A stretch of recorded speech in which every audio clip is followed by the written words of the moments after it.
గట్టిగా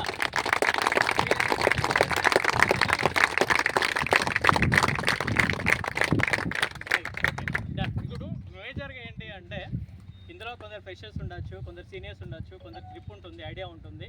so whatever it may be, certain టైంలో ఒకవేళ మీ సీనియరు మీకు అందుబాటులో లేడు, మీ దగ్గర కస్టమర్ రెడీగా ఉన్నాడు, సో ఈ వెంచర్ గురించి మీకు ఐడియా లేదు, you don't know everything of this venture, అసలు కంప్లీట్గా ఏమి ఐడియా లేదు, ఎలా వెళ్ళాలి ఏంటిది అన్నది ఒక చిన్నగా, అంటే మీకు ఎలాంటి ఐడియా లేదు, ఈ వెంచర్కి మీరు రాలేదు, మీ సీనియర్ లేదు, ఎవరు లేరు, కస్టమర్ రెడీగా ఉన్నారు, మీరు ఎలా తీసుకొని రావాలి, ఎక్కడెక్కడ ఏం చెప్పాలి, ఎలా టర్న్ కావాలి, ఎలా ఉంటుంది అనేది కంప్లీట్గా నాకున్న నాలెడ్జ్తో చెప్తాను.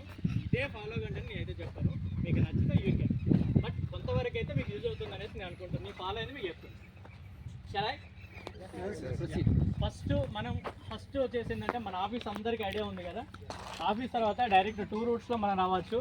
టువర్డ్స్ ఎలా అంటే నాగోల్ నుండి బండ్లగూడ నుండి ఆ రూట్ ఒకటి అయితే గట్కేసరికి రావచ్చు. ఇప్పుడు అది లేదు అనుకుంటే మనం ఉప్పల్ దగ్గర నుండి డైరెక్ట్ గట్కేసరికి వస్తాం కదా, Ghatkesar outer ring road. Outer ring మనం అక్కడ ఏం చేయాలంటే వితిన్ 5 to 10 minutes ఆర్ 15 minutesలో డెఫినెట్గా మనము అవుటర్ రింగ్ రోడ్ని రీచ్ అవుతున్నాము. ఫస్ట్ చెప్పవలసింది అక్కడ మనకి ఎట్లా అనిపిస్తుంది అంటే, సరే అందరికీ తెలుసు అవుటర్ రింగ్ రోడ్ గురించి, దీని గురించి నేను ఎందుకు చెప్పాలి అనేసి అనుకుంటాం. అది చేసేది మనకు పెద్ద మిస్టేక్. వాళ్ళకి ఏం తెలుస్తుందా అన్నది కదా, నీకేం తెలుస్తుంది అన్నది కూడా కావాలి కదా అక్కడ. ఫస్ట్ అసలు నీకేం తెలుస్తుంది అన్నది కావాలి కదా అక్కడ.